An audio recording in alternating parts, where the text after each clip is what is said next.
هدي أيضا إنسان ساسوسي فرنسيين أيضا حتى عصب تاسعهم لنا إن شاء الله إنجنير عبد الله أو كسوغان هولان سودو سؤال جواب تيده. السلام عليكم ورحمة الله وبركاته. أدبر سنتا هاي هجامية أبو بكر عدكي وحن فيلا إن أدلا مغلو ولا شيء هذا كذا شباب وقاب كذا كودي بانجلي كرتو طبعا حرمته كوجودة وحكوت على وضن كجرم الكأس هذا في العين حدود الذين واحد سمين كرتا والله أمد كمبني وحرم كله يعني وضن كجرم الكأ عاصمة دي سبارلين waxaa sameyn kartaa inaad xarunta tagto aad iska soo diiwaan geliso sidoo kale waxaa sameyn kartaa inaad qaab online ahaan aad kaga diiwaan geliso company waxaa jira website uu leeyahay oo la yiraahdo waa www.tianis oo ah TIENS.de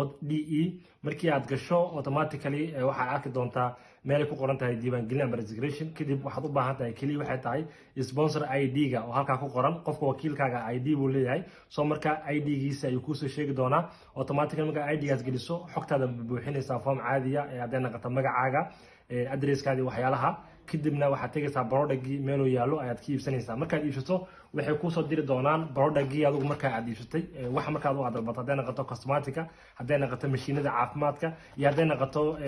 qaybtii xaaladaha waxay ahayd food supplementiga sidoo kale waxay ku soo diri doonaan bugaag oo aad ka heli doonto warbixin intaan dheeriya hadday naqato buug ka hadlaya taariikhda company-ga hadday naqato mid ka hadlaya qaybta wax soo saarada iyo xaaladaha waxay ahayd quality-ga ay leeyihiin iyo sidoo kale waxaad heli doontaa buug ka sheekeyn doono marketingka ama qaabka anigu aan dhaqaalaha ku sameynayo sidoo kale waxay kusoo diri doonaan warqad cadaynayso inaad company-ga xubin ka mid ah inaad tahay cadaynayso ay kusoo raacsiin doonaan taasoo ay kugu sheegayaan inaad xilaas wix ka dambeeyo aad tahay member company-ga ka tirsan cid kalena shaqada aad gaarsiin karto wax soo saarkana aad cid kale ka iibin karto warqaday ku cadaynayaan way kusoo raacsiinayaan iyo ID-ga ayaad heli doontaa oo ah inaad company member ka tahay kuwa cadaynayo marka waxaad u baahan tahay inaad online ka gasho website-kooda aad booqato aad ka diiwaan geliso marka